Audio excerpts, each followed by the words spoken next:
Эдгээр хүмүүс бол Төв аймгийн Заамар дахь Алтан дорнд Монгол компани алт олборлож байгаа талбайгаас хулгайгаар алт олборлож байгаад баригдсан хүмүүс. Олон түмэн мэддэг нэрээр бол хууль бусаар алт олборлдог нинжа нар гэсэн үг. Уг нь бол жилийн өмнө төр төмөр нүрээ гаргаж байгаа Төв аймагт хийсэн ажлын үр дүнд нинжа нарын тоо тус аймагт мэддэггүйц хэмжээгээр буурчээ. Төв аймагт үйл ажиллагаа явуулж байгаа алтны урхаад ч нинжа нарын тоотлогыг бууруулахад өөрсдийн хувь нэмрээ оруулсан гэсэн. Тухайлбал Алтан дорнод Монгол компанийн хувьд Заамар болон Бүрэг хангай сумдад ажилгүй амьдарч байгаа 1500 орчим Монгол иргэдийг ажлын байраар хангажээ. Харин иймэрхүү өрт толгойсон ганц бие эмэгтэйчүүд болон ахмад настай хүмүүс алт хулгайдаг нинжинерийн ажлыг өнөөдөр хүртэл хийсээр явна.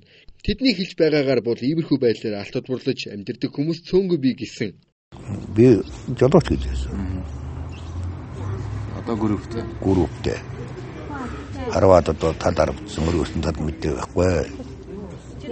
Тэгээд одоо яг сургуулийн хүүхдийн төлбөр төлдөг. Хүүхэд сургуультай явдаг. Тэгээд бас 15 сар болох гэж байгаа хэрэг. Тэгээд одох нь үлдээхэд одоо ингээ баригдаж иргэдэл ингээ одоо ранарт ингээ юу гэж сууж. Тэгээд тухтаж чадахгүй манууд нь баригдаж байгаа. Тухтаж чадж байгааг нь үлдээд нар чи баригддаг. Гарынхан дарааг нь баригддаг байхгүй юу? Тэгээд одоо энэ чинь ингээ суулгах чаддаг юм байна. Урд нь баригдчихсэн үү? Үгүй. Тэгээд амьдрахын төлөө юу бүгдийн юм байхгүй. Зүгээр ховоор ажигласан газар биш ч ашиглаагүй газар. Хичнээн хүн байсан юм өнөөдөр. Өнөөдөр нэлээд хүн байсан. Тэгээд зарим нь зогцсон.